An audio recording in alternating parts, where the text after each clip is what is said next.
este pasaje de Isaías. Es más un pasaje de nacimiento, ¿sí? Normalmente no escuchamos de Génesis 3, pero tenemos que pensar en el principio y pensar en el nacimiento de Jesús. Vamos a orar y empezamos. Padre, gracias por este día. Gracias por la esperanza que tenemos en Cristo Jesús. Estamos aquí en ese edificio. El edificio no es la iglesia es la gente, su pueblo. Que veniste Jesús a salvarnos. Y estamos celebrando en este mes el nacimiento de Jesús. Ayúdanos este día a pensar más y más en su palabra, en el libro de Isaías, en esta profecía de nacimiento del Mesías, el Salvador, el Rey del mundo, Jesucristo. Bendice este tiempo y oramos en el nombre de Jesús. Amén. Y el libro de Isaías es difícil a veces de entender. A veces está hablando del pasado, a veces está hablando del presente y a veces está hablando del futuro. Y tenemos que pensar, ¿qué estamos leyendo aquí? Y en este pasaje está hablando del futuro. Está hablando cuando va a nacer Jesucristo, que vemos en Génesis 3:15 la semana pasada. Y debemos pensar en este niño. ¿Quién es ese niño? Y también qué lograr. En ese tiempo Isaías escribió este libro. Y escribió este libro 700 años antes de Jesús. 700 antes de Jesús. De la profecía de Dios ya escribió la promesa del Salvador y Rey. Y sabemos que fue una época de profunda oscuridad espiritual y moral, no muy distinta de aquella en lo que nos encontramos hoy. Cuando pensamos en el mundo, el tiempo de Israel, el tiempo cuando escribió Isaías, fue muy malo. La gente no siguieron a Dios. Ellos fueron al templo, pero regresaron a sus vidas. No tuvieron corazones llenos de amor a Dios. Y el reino de Israel quedó dividido. Israel al norte y Judá al sur. Isaías fue un profeta principalmente para Judá. Y profetizó durante al menos más de 34 años durante el reino de 4 reyes diferentes. Comenzó a profetizar al final del reinado de Isaías y en el momento de su muerte. Y profetizó luego por Jotam, por Acaz, por Ezequías y luego finalmente por el reinado de Manasés. Y cuando miramos hacia la antigua Judá, vemos algunos paralelos sorprendentes con todo el mundo hoy en día, con los países. Durante los 52 años del reinado del rey Usías, Judá prosperó anormalmente. Al estudiar la historia antigua, algunas de las cosas que vemos en la Biblia, también aprendemos que Judá tenía una economía poderosa y muy fuerte. Eran muy ricos. Habían desarrollado un poderoso estado comercial y militar. Estaban muy orgullosos. Eran básicamente militarmente invencibles en ese momento, pero también eran un pueblo materialista. Estaban llenos de políticos corruptos. Eran apostatas en cuanto a sus líderes espirituales y su religión. Y de hecho eran un pueblo muy religioso, pero su religión estaba básicamente llena de hipocresía espiritual y todo el país era moralmente corrupto. Ese es el tiempo cuando Isaías llegó. Cuando Dios llamó a Isaías a profetizar, predicar, llamar a la gente a regresar a Dios. Pero también él tuvo esta promesa que no van a escuchar. ¿Cómo podemos ya pensar en eso? Que vamos a predicar en este lugar, pero nadie va a escuchar. Pero Isaías fue obediente. Y en Isaías capítulo 3, versículo 8, Isaías dice, Jerusalén tropezó, Judá cayó, porque sus palabras y sus acciones son contra Jehová, para rebelarse contra su gloriosa presencia. Isaías profetizó de la inminente invasión de Asiria. Y por su rebelión contra Dios, su religión sin amor a Dios, los de Asiria vienen a conquistar a Judá. Y vemos en capítulo 8, es porque están en esa tristeza. Escucharon de Isaías que vienen los de Asiria y ellos van a conquistarlos. Estuvieron tristes, pero no tristes a regresar a Dios. Ellos querían libertad, pero no querían seguir su Dios, su rey. Pero Isaías fue obediente a predicar, enseñar, profetizar, para que ellos escucharan la verdad, como hoy en día. La gente escucha, pero muchos rechazan el Evangelio, rechazan a Jesús. Pero nosotros somos fieles a Él, a continuar viviendo en la vida de santidad y compartiendo con los que están cerca de nosotros. Y aquí vemos esta idea de esa tristeza que tiene la gente en versículos 1 y 2. Quiero leerlos otra vez. Dice, Isaías 9, 1 y 2, dice, pero no habrá más melancolía para la que estaba en angustia. Como en tiempos pasados, Él trató con desprecio a la tierra de Zebulón y la tierra de Neftalí, pero después la hará gloriosa por el camino del mar al otro lado de Jordán, galería de los gentiles. El pueblo que andaba en tinieblas ha visto gran luz. Los que habitaban en tierra de sombra de muerte, la luz ha resplandecido sobre ellos. Es una palabra de esperanza a la gente de Dios, los de Israel. Y sabemos cuando hablamos de la gente de Israel, no estamos hablando de la gente de Dios, porque muchos, los israelitas, los judíos, no escucharon la palabra, no creyeron completamente, no estuvieron obedientes a la palabra, como hoy en día hay muchos que dicen, soy cristiana, pero no tengo que obedecer la palabra. Yo estoy bien con Dios en mi corazón. Pero aquí vemos que estuvieron debajo de la disciplina de Dios por su desobediencia. Por su desobediencia, no querían escuchar a Dios, no querían amarse a Él. Y en este contexto, la promesa de Isaías 9:1 es aún más preciosa.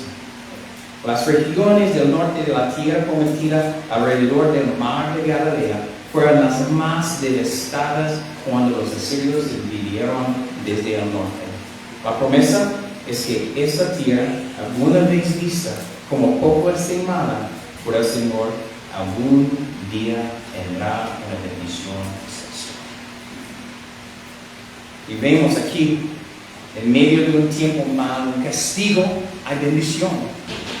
Vemos la semana pasada, en medio del castigo, del pecado contra Dios, hay bendición.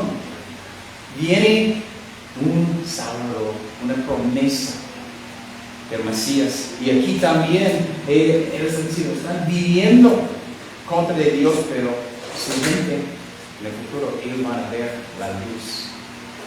Van a ver este Mesías. Isaías está hablando de la llegada de la luz para eliminar las tinieblas. Y podemos ver también en Mateo, de esta parte, en Mateo, capítulo 4, versículo 12. Mateo 4, 12. Dice, cuando Jesús oyó que Juan había sido encarcelado, regresó a Galilea. Saliendo de Nazaret, fue a vivir en Capernaum, que está ahí junto al mar, en la región de Zebulón y de Neftalí, para que se cumpliera lo que fue dicho por medio del profeta Isaías, cuando dijo, tierra de Zebulón y tierra de Neftalí, camino del mar, el otro lado del Jordán, galería de los gentiles. El pueblo asentado en tinieblas vio una gran luz, y a los que vivían en región y sombra de muerte, una luz resplandeció. Esta luz es Jesús. Vemos en Mateo que está conectando de la profecía de Isaías que ya llegó Jesús. Ya llegó. Y la oscuridad siempre es palabras usadas para la ira de Dios.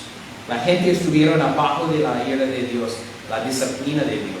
Y viene la luz en la oscuridad, esperando en medio de su desobediencia a Dios. Y ese es un gran gozo, un gozo de Dios. En medio de nuestra desobediencia, vino Dios el Hijo.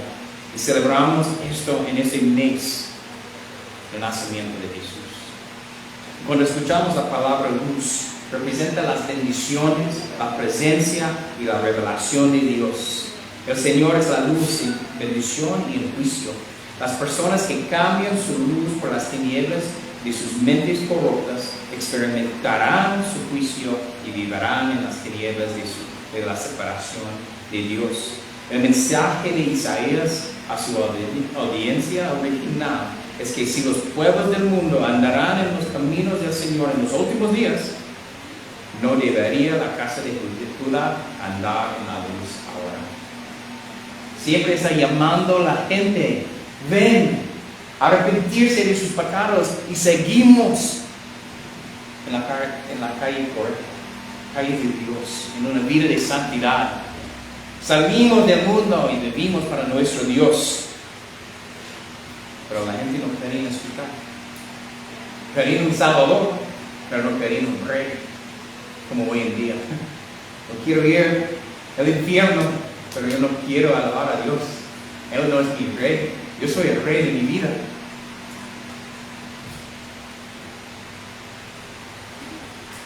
Entonces aquí hay luz para estas personas porque su pecado y rebelión no son suficientes para evitar que Dios se les manifieste. Es cierto que no podían seguir eligiendo su pecado y tener la luz, pero si deseaban ser liberados de su pecado, nada podría impedir que la luz de Dios brillara, como de hecho lo ha hecho en Jesús. Todos que quieren seguir a Dios pueden llamar y Él está escuchando. Y siempre hay una oportunidad a seguir la luz de Dios, Cristo Jesús. Eso es maravilloso, ¿sí? La gente rebelde tiene una luz, una opción, escuchar de la promesa de Dios y arrepentirse y seguir a Dios. Esta es la esperanza de la Navidad, el nacimiento de Jesús, que vino Dios con nosotros a salvarnos, porque no podemos salvarnos. Voy a leer de versículos 3 y 4. Dice, multiplicaste la nación, aumentaste su alegría, se alegran en tu presencia, como con la alegría de la cosecha, como se regocijan los hombres cuando se reparten el botín. Porque tú quebrarás el yugo de su carne, el báculo de los hombros y la vara de su opresor, como en la batalla de Midian. Porque toda bota que calza el guerrero en el fragor de la batalla y el manto revolcado en sangre serán para quemar combustible para el fuego. Vemos aquí que cambia de tristeza a alegría, a gozo. La gente del tiempo de Isaías están en tristeza, pero están bien con su pecado. No quieren salir del pecado. Pero el día cuando va a venir Jesús, la gente va a ver la luz, la gran luz. La profeta mayor, Jesucristo, que vino a salvar a su gente. Los fieles ya no son un remanente. Y se multiplicó las naciones, la gente de Dios. Es una promesa, un pacto con Abraham en Génesis 22. ¿Recuerden este versículo? Génesis 22, 17.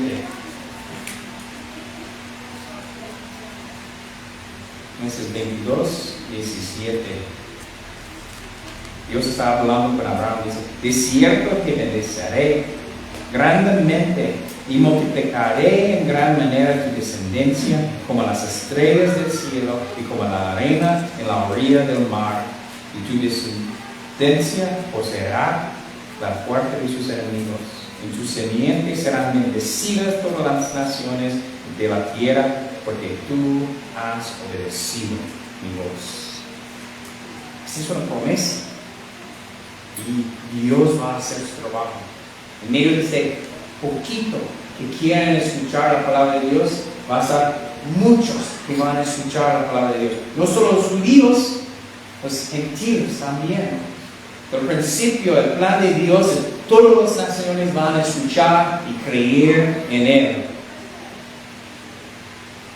Pero escuchamos esta palabra porque Abraham obedeció.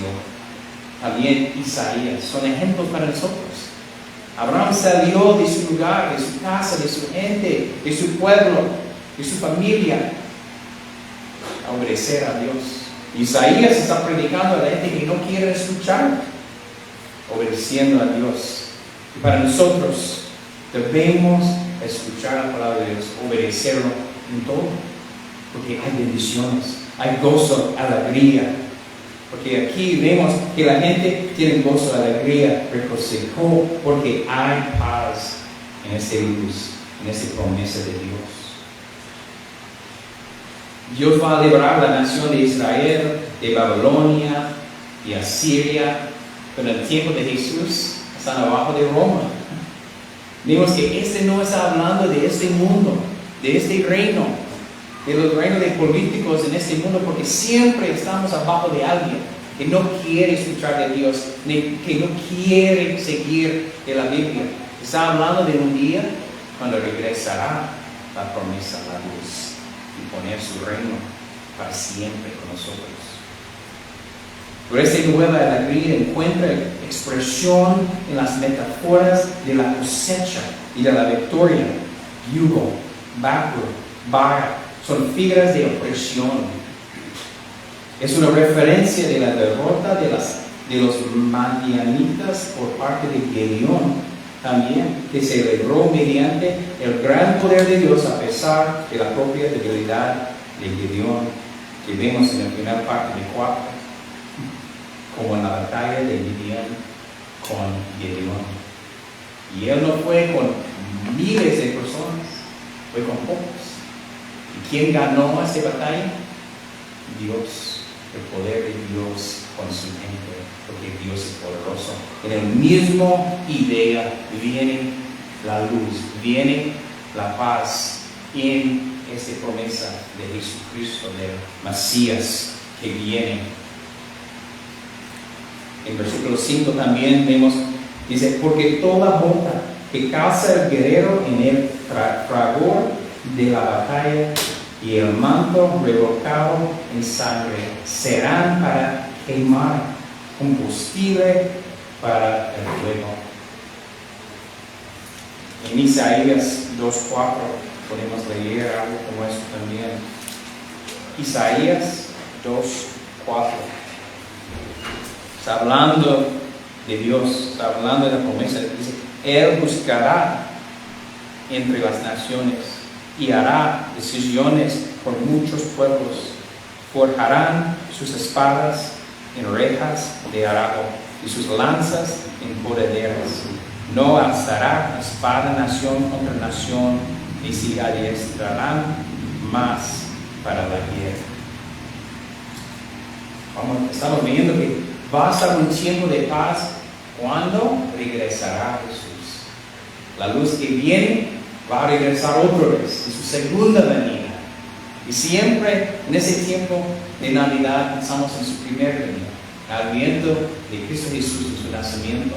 Pero siempre tenemos que pensar más adelante en cuando regresará Jesús, la segunda vez, para llamar a su gente, para establecer su reino en la nueva Jerusalén. Está hablando en este tiempo. No estamos en este tiempo ahorita. Si vamos a ver las noticias, siempre vemos algo de algo.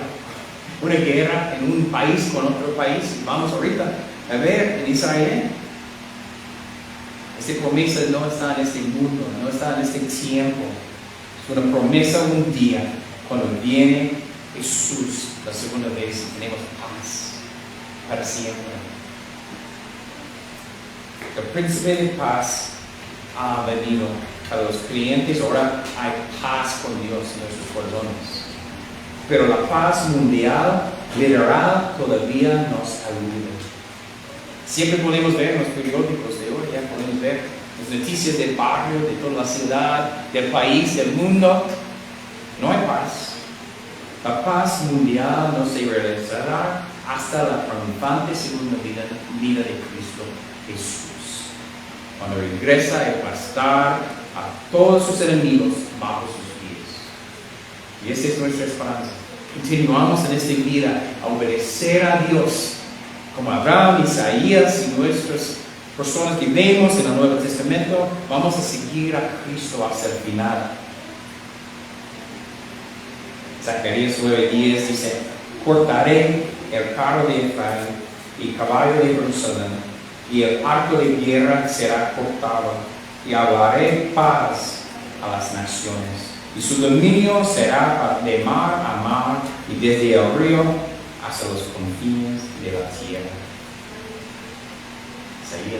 Zacarías está hablando en el futuro, segunda venida de Cristo Jesús, cuando vivimos en la nueva Jerusalén, no hoy en día. No vamos a tener este tipo de paz en el mundo que tiene el pecado. Y ya llegamos a esta parte del nacimiento de Jesús. Versículo 6. Dice: porque un niño nos ha nacido, un hijo nos ha sido dado, y la soberanía reposará sobre sus hombros, y se llamará su nombre admirable consejero, Dios poderoso, Padre eterno, príncipe de paz. Isaías está hablando que como Él está en el tiempo, el nacido de Cristo Jesús, dice, ¿qué dice? Porque un niño nos ha nacido, un hijo nos ha sido dado. Y Él está viendo esta profecía, está pensando, ya pasó, pero está en el futuro, cuando va a nacer Jesucristo. Dice, un niño nos ha nacido, un hijo nos ha sido dado. Y vemos aquí, el niño es un hombre. Estamos viendo que Jesús tuvo que venir como hombre. Pero también el Hijo es el Hijo de Dios. Es Dios también. 100% humano, 100% Dios. Solo puede venir Dios a salvarnos en forma de hombre. Si Jesús no fuera completamente hombre, no podría ocupar el lugar del hombre pecador y sostener el castigo que el hombre merece. Si no fuera completamente Dios, su sacrificio sería insuficiente. Si Jesús no es completamente Dios y completamente hombre, estamos perdidos en nuestros pecados. Y vemos aquí que este niño, este hijo, es un regalo. Dios es el dador de ese buen regalo.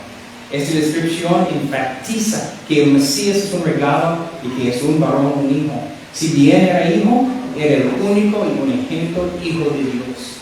Israel no merece su venida, ninguno de ellos lo merecía, pero Dios dio a su Hijo unigénito como la manifestación suprema de su gracia infinita.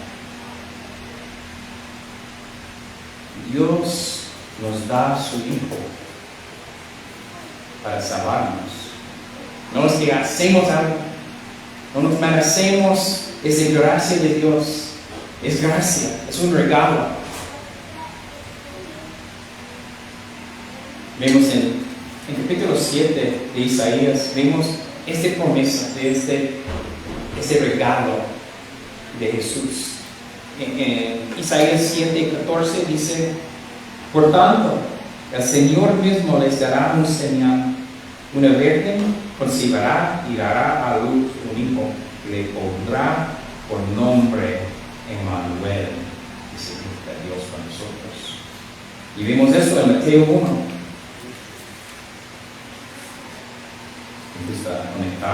Antiguo Testamento con el Nuevo Testamento, porque podemos ver Jesús es la luz. Jesús es el prometido de Dios. En Mateo 1:22, todo esto se sucedió para que se cumpliera lo que el Señor había hablado por medio del profeta, diciendo: he aquí, la Virgen concebirá y dará a la luz un hijo, y le pondrán por nombre Emmanuel, por traducido significa Dios con nosotros. El cumplimiento de esta profecía es Jesús. Jesús es nuestra esperanza. Él vino. Nuestra esperanza debe estar en Él. La soberanía reposará sobre sus hombros, también dice. Él llevará la carga del gobierno y la autoridad.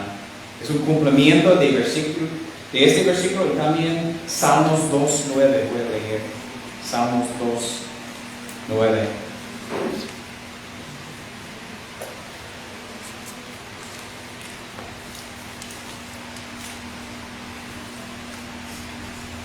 Dice: tú los quebrantarás con vara de hierro, los desmenuzarás como vaso de alfarero. Está hablando del gobierno de Dios, de Jesús. Y también vemos en Apocalipsis, en el final, empezamos en el principio, también vemos en el final, Apocalipsis 2:27, dice: y las riviera con vara de hierro, como los vasos del alfarero son hechos pedazos, como yo también he recibido autoridad de mi Padre. Podemos ver, la esperanza está en Cristo Jesús. Él es la promesa de la luz que vemos en el Antiguo Testamento, y hoy en día Él vive. Y podemos confiar en Él, y debemos confiar en Él, porque Él es nuestra esperanza. Tiene estos nombres, realmente son características de Dios. Admirable consejero, Dios poderoso, Padre eterno, príncipe de paz. Admirable consejero. El pastor Charles Spurgeon, él dijo: fue por un consejero que este mundo fue arruinado. No se enmascaró Satanás la serpiente y aconsejó a la mujer con gran astucia que tomará para sí del fruto del árbol de la ciencia del bien y del mal, con la esperanza de que haciéndolo podría ser como Dios. ¿No fue ese mal consejo el que provocó que nuestra madre se rebelara contra su hacedor y no trajo la muerte a ese mundo como efecto del pecado con todo su tren de aflicción? Amados, era conveniente que el mundo tuviera un consejero para restaurarlo, si tuvo un consejero para destruirlo. Admirable consejero. El rey tendrá sabiduría sobrenatural para el ejercicio de sus funciones reales.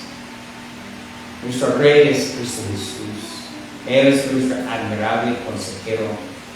Él tiene toda la sabiduría.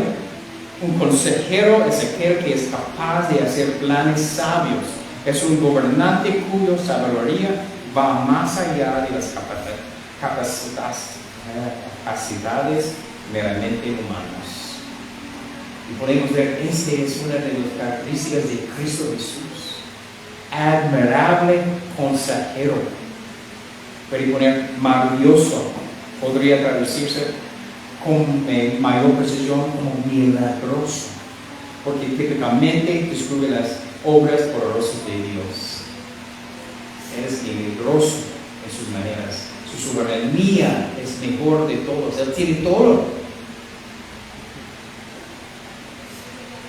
El pastor Spurgeon dice: vamos a Cristo y obtenemos sabiduría, obtenemos amor, obtenemos empatía, obtenemos todo lo que posiblemente se puede desear en un consejero.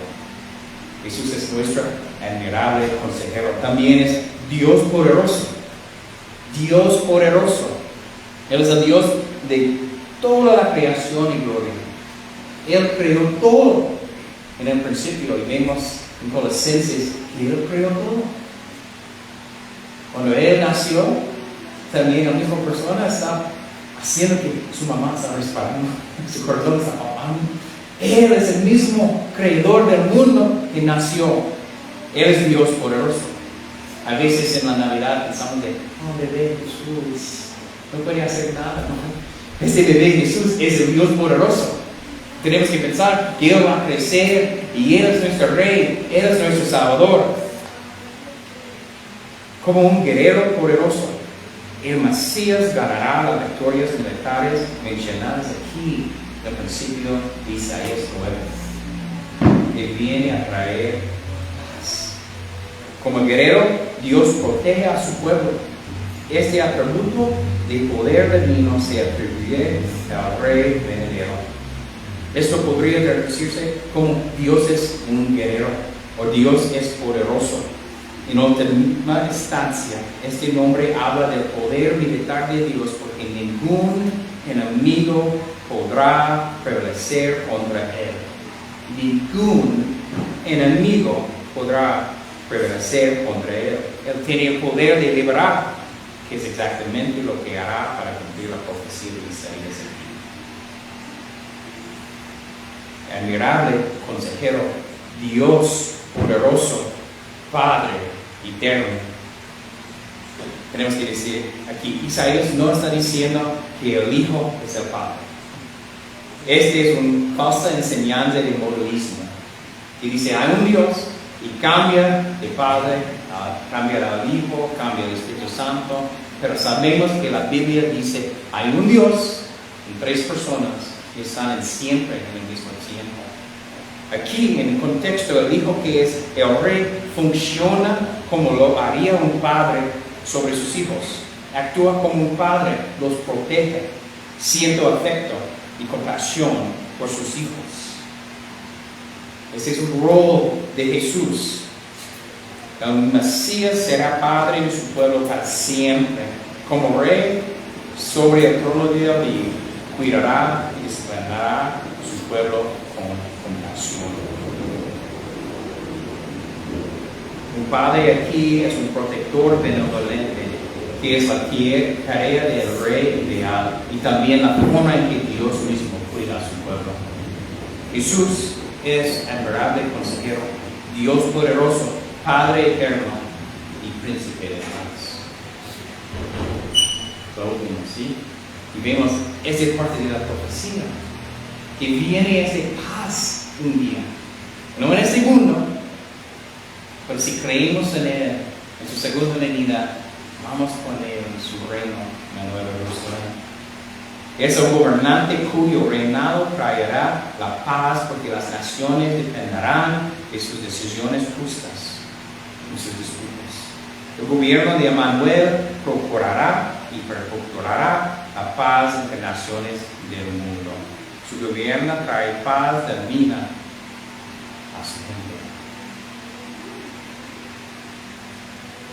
El señor Juan Calvino dijo, siempre que, en resumen, nos parezca que todo está en una condición ruinosa, recordemos que Cristo es llamado admirable, porque tiene métodos inconcebibles para ayudarnos y porque su poder está mucho más allá de lo que podemos concebir.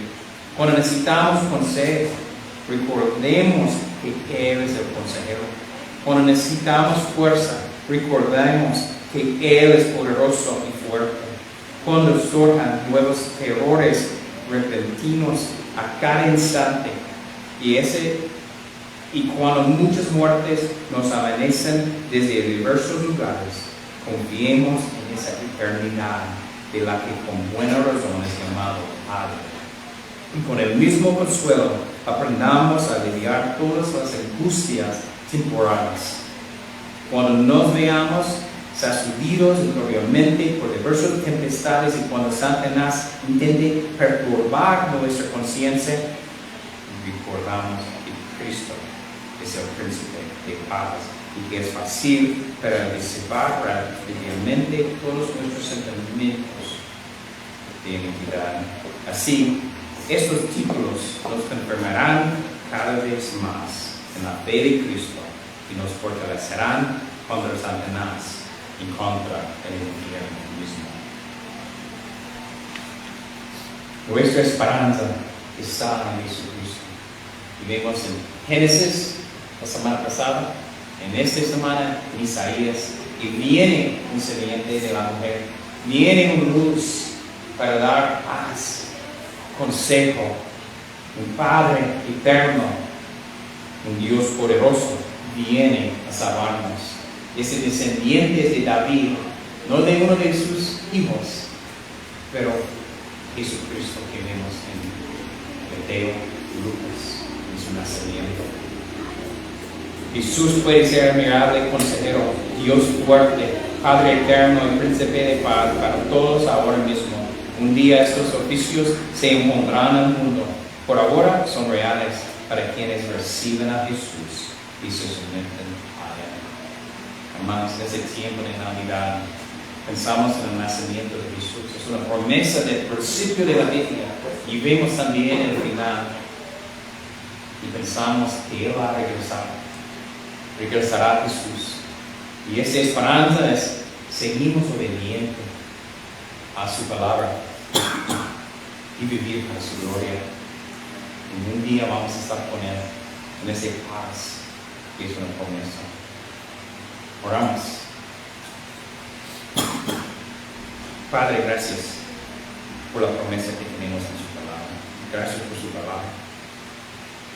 Escogió personas, hombres, pero inspiradas por su Espíritu, son sus palabras, la palabra de Dios. Gracias que podemos ver en el Antiguo Testamento esta promesa de Jesucristo, nuestro Salvador, no nuestro Salvador solo, pero nuestro Rey. Ayúdanos a obedecer su palabra, vivir para su gloria, pero nuestra salvación es de gracia, pura gracia. No hacemos nada, es un regalo cuando este hijo, este niño fue nacido, el de Dios, a salvar su gente rebelde. Fuimos gente rebelde. Ahorita ya creímos en Cristo Jesús. Somos hijos de Dios adoptados en Cristo Jesús. Gracias por la esperanza. En este tiempo de Navidad pensamos en Cristo Jesús. No solo en su nacimiento, pero en su regreso un día. Y vamos a estar con Él en esa paz que es una promesa. Gracias. Oramos en el nombre de Jesús. Amén.